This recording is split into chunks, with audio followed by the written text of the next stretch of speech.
Rain pounded against the windows of Mercy General Hospital in Detroit as Russell Wilson made his way through the sliding doors.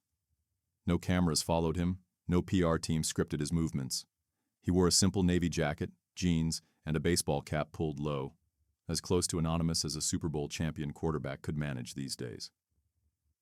"I'm here to see Kevin Bronson," he told the receptionist, whose professional smile froze when she recognized him beneath the cap's brim. "Mr. Wilson? We weren't expecting," she began. "No one was," he replied with a gentle smile. "Is it possible to keep this visit between us?" The receptionist hesitated, then nodded. "Room 412, East Wing." She lowered her voice. "His mother hasn't left his side in 3 days." Russell thanked her and headed toward the elevators, his mind replaying the email that had brought him here. It wasn't the first time a fan had reached out. He received thousands of messages weekly. But something about this one had cut through the noise. Maybe it was the lack of asking for anything. Maybe it was the raw honesty. Or maybe it was simply the right message reaching him at the right moment. The elevator doors opened to the pediatric oncology floor. Despite the cheerful murals of jungle animals dancing across the walls, there was no disguising what happened here. Children fought battles no child should face, while parents waged their own wars against insurance companies, financial ruin, and the cruelest odds imaginable. Outside room 412, Russell paused. Through the partially open door, he could see a woman slumped in a chair next to a hospital bed. Her head rested awkwardly against the wall, exhaustion having finally claimed her. In the bed lay a boy who couldn't be more than 16, impossibly thin, with a Detroit Lions blanket pulled up to his chest. Russell knocked softly. The woman jolted awake, disoriented for a moment before her eyes widened in shock. "Mrs. Bronson?" Russell asked quietly. "I'm Russell Wilson. I got your son's email." Confusion flooded her face, and then understanding dawned. You came?" "I did. Is it okay if I come in?" She nodded mutely, smoothing her rumpled shirt as she stood. The movement roused the boy in the bed, who blinked several times before focusing on the figure in the doorway. "Mom?" he asked, voice hoarse. "Who's?" His words trailed off as recognition hit him. For a moment, the ravages of chemotherapy seemed to fall away as his face lit up with disbelief. "Russell Wilson? But I never thought. I didn't ask you to come." Russell entered the room fully now, extending his hand to the boy. "You didn't have to, Kevin. Your email wasn't asking for anything. That's why I'm here." Kevin's hand trembled slightly as he shook Russell's. "I just wanted to tell you how your game against Chicago back in 2020 helped me get through my first round of chemo. I watched it over and over." "That's what you said in your email," Russell nodded, taking a seat beside the bed. "What you didn't mention was that your football career was just taking off when you got diagnosed." Mrs. Bronson wiped a tear. He was going to be quarterback for his high school team this year. Scouts were already showing interest. Kevin looked away, embarrassment crossing his features. "That doesn't matter now." "It does matter," Russell said firmly. "Dreams always matter, even when life throws an unexpected blitz at you." For the next hour they talked football, not about Russell's career or Kevin's illness, but about technique, strategy, and the pure love of the game.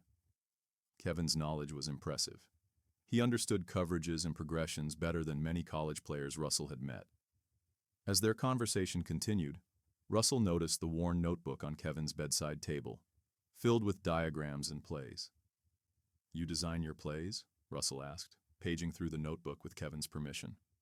Kevin shrugged. "It helps pass the time between treatments." "These are good." "Good," Russell said, not with the false enthusiasm of a celebrity visitor, but with genuine appreciation. "This counter-option concept, I've never seen this variation." A small spark of pride crossed Kevin's face. "It's designed for a mobile quarterback who can sell the initial read before breaking contain." "Someone like me," Russell nodded. "I guess so." Outside the room, a doctor cleared his throat.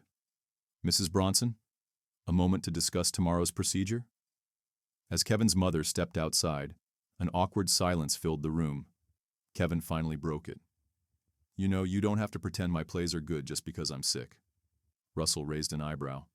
"I've spent my entire career being told what I can't do Because I'm not the prototype. Too short. Not a pocket passer. When I evaluate football, I don't care about anything except what works. He tapped the notebook. And these work. They're creative, they're sound, and they show real understanding of the game. Kevin swallowed hard. Thanks. What happens after treatment? Russell asked. What's the prognosis? Kevin's face darkened. If it works, I'll still never play again. The drugs damaged my heart. No contact sports. Ever. Russell absorbed this, feeling the weight of what it meant for a 16-year-old with NFL dreams. So, coaching then? My mom can barely afford the copays on these treatments. There's no money for college. We lost our house last month. Understanding dawned on Russell. This was why Kevin's email had hit him so hard, not because the boy had asked for help, but because he hadn't asked for anything at all. Just a kid sharing how football had been his escape during the hardest moments of treatment, unaware his hero would read it. Kevin, where's your dad in all this? The boy's face hardened. Gone. When the medical bills started piling up, he couldn't handle it. Said he needed space to think. That was 8 months ago. When Mrs. Bronson returned, the strain of single parenthood, financial devastation, and watching her child suffer was etched into every line of her face. Yet she carried herself with quiet dignity. The doctor says we're looking at another 3 weeks here, minimum, she said, her voice steady despite the news. I'll need to talk to my boss about extending my leave. You're still working? Russell asked. Nights, when Kevin's asleep. The hospital lets me use a small office down the hall to handle customer service calls. It's not much, but every dollar counts. Russell looked between mother and son, seeing not defeat but resilience. They had every reason to break, yet they stood firm. Mrs. Bronson, I'd like to help. Her spine stiffened. We're not looking for charity, Mr. Wilson. It's not charity. It's an investment. Kevin looked confused. Investment in what? Russell tapped the notebook again. In this, in your future as a coach, as a coordinator, as whatever you want to be in football that doesn't require playing. He turned to Mrs. Bronson.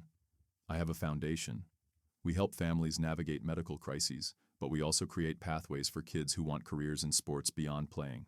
Analysts, trainers, coaches, the jobs that last long after playing days are over.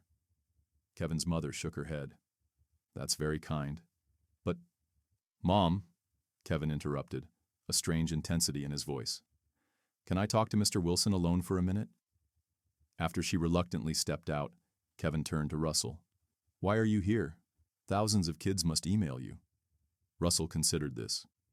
Your email wasn't about you. It was about how the game helped you through something difficult. You talked about specific plays, decisions I made on the field that most fans wouldn't even notice. He paused. But mostly I'm here because 15 years ago, I was told what I couldn't be. Too short to play quarterback. I made it because people invested in me when conventional wisdom said not to. Kevin looked down at his hands. I'm never going to walk on a field as a player again. That's not conventional wisdom. That's a medical fact. So you adapt. You evolve. The game still needs minds like yours. What does that even mean, practically speaking? Russell leaned forward. It means my foundation covers your medical expenses, not as charity, but as an advance on your future contributions to the game. It means when you're well enough, you work with my quarterback coach during off-seasons, learning the coaching side. It means you get the education you need to build a career around the game you love, just from a different angle than you planned. Kevin stared at him. Why would you do this for someone you just met? Because football isn't just a game to me.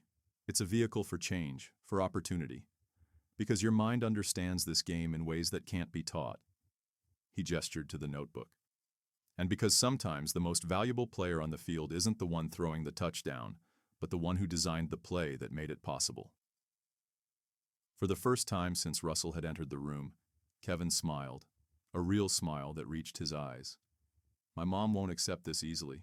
She's proud, as she should be. But ask her this. If someone offered you a football scholarship before you got sick, would she have seen that as charity? Kevin shook his head. That would have been earning my way. This is no different. You earned this with your mind, your passion for the game, and your perseverance through something most people couldn't handle. When Mrs. Bronson returned, Her son explained Russell's offer with an excitement she hadn't seen in months. Her resistance gradually gave way to cautious hope, as Russell outlined not a handout, but a pathway. "We'll start with the medical expenses," Russell explained. "Then, once Kevin is stronger, we'll develop a plan for his education and training. Small steps, one day at a time." "And if he changes his mind about coaching?" Mrs. Bronson asked. "Then we adapt. The point isn't to lock him into anything, but to open doors that illness tried to close." As Russell prepared to leave, Kevin handed him a folded page from his notebook. "This play, I designed it for a quarterback like you. Maybe someday you could try it." Russell carefully tucked the page into his jacket. "I'll do better than that. I'll run it in practice next week and send you the film." In the doorway, he turned back. "Football teaches us that when you get knocked down, you get back up.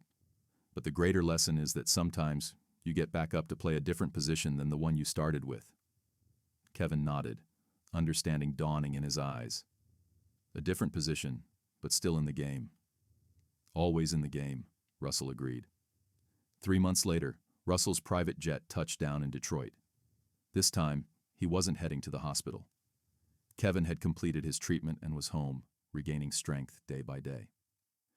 The modest apartment complex where the Bronsons now lived was a far cry from their former home. But as Russell pulled up, he noticed Kevin sitting outside, clipboard in hand, watching neighborhood kids run football drills in the small grassy area between buildings. Kevin didn't see him approach, too focused on correcting a young boy's throwing motion. "Elbow up, follow through toward your target," he was saying, demonstrating despite his still frail condition. "Coach Bronson running drills?" Russell called out. Kevin turned, surprise and delight crossing his face. "Russell, I didn't know you were coming." The kids froze, jaws dropping as they recognized the NFL star. One boy dropped the football entirely. "Thought I'd check on my investment," Russell smiled, retrieving the dropped ball and spinning it perfectly into the arms of the startled child. "Looks like it's paying off already." Kevin shrugged, embarrassed. "Just helping the neighbor kids. Nothing formal.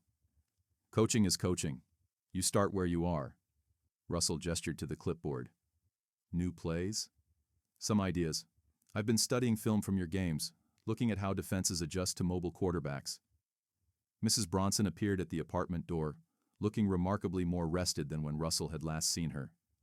"Mr. Wilson, please come in." Inside the small but tidy apartment, evidence of Kevin's progress was everywhere. Medical textbooks on sports physiology shared shelf space with coaching manuals. On the refrigerator, a schedule detailed his online courses, the first step toward a degree in sports management, funded by Russell's foundation. "He's different since your visit," Mrs. Bronson said quietly, while Kevin showed the neighborhood kids pictures with Russell outside. "Before, he was just surviving. Now he's building something." Russell watched through the window as Kevin patiently demonstrated a 3-step drop to an awestruck 10-year-old. "He's a natural teacher. The high school called last week," she continued. "They want him to help with the freshman team once he's cleared by his doctors. Volunteer position, but still." "It's a start," Russell finished for her. "The first step on a new path." "I can never repay you for what you've done," she said, emotion thickening her voice. Russell shook his head. "You already have. Seeing him out there, passing on his knowledge, that's the repayment. That's how this works. We lift each other, then do the same for others." Later, as Kevin showed Russell his latest play designs, the transformation was evident. The notebook that had once been merely a way to pass time during treatment was now filled with purposeful work, the foundation of a career. "I've been thinking," Kevin said hesitantly, "about starting a program for kids like me. Kids who lose their playing dreams, but still love the game. Teaching them there's more than one way to stay connected to football." Russell nodded encouragingly. "What would you call it?" Kevin met his eyes, confidence replacing the uncertainty that had defined their first meeting. "Second set of downs." The phrase hung in the air between them, a perfect encapsulation of what Kevin had found, not just a second chance, but a completely new opportunity to redefine victory on his terms. "I think you just found your playbook's title," Russell said. As the afternoon faded into evening, Russell watched Kevin return to the neighborhood kids, teaching with the patience and insight of someone who understood both the technical aspects of the game and the deeper meaning it held beyond the field. This wasn't the future Kevin had envisioned for himself, but in some ways, it was more profound than anything his original path might have offered. Because sometimes the most meaningful plays don't happen under stadium lights or before roaring crowds. Sometimes they happen in hospital rooms and modest apartments, on small patches of grass between buildings, in moments when one person simply shows up for another and says, "There's still a place for you in this game." If you made it this far, I've got one question for you. What's your second set of downs? When has a setback in your life led to an unexpected new direction? Drop your thoughts in the comments. I'd love to hear what you think. And if you found this story worth your time, don't forget to like, subscribe, and hit that notification bell. There's always another story to tell, and I'll be here to share it with you. Until next time.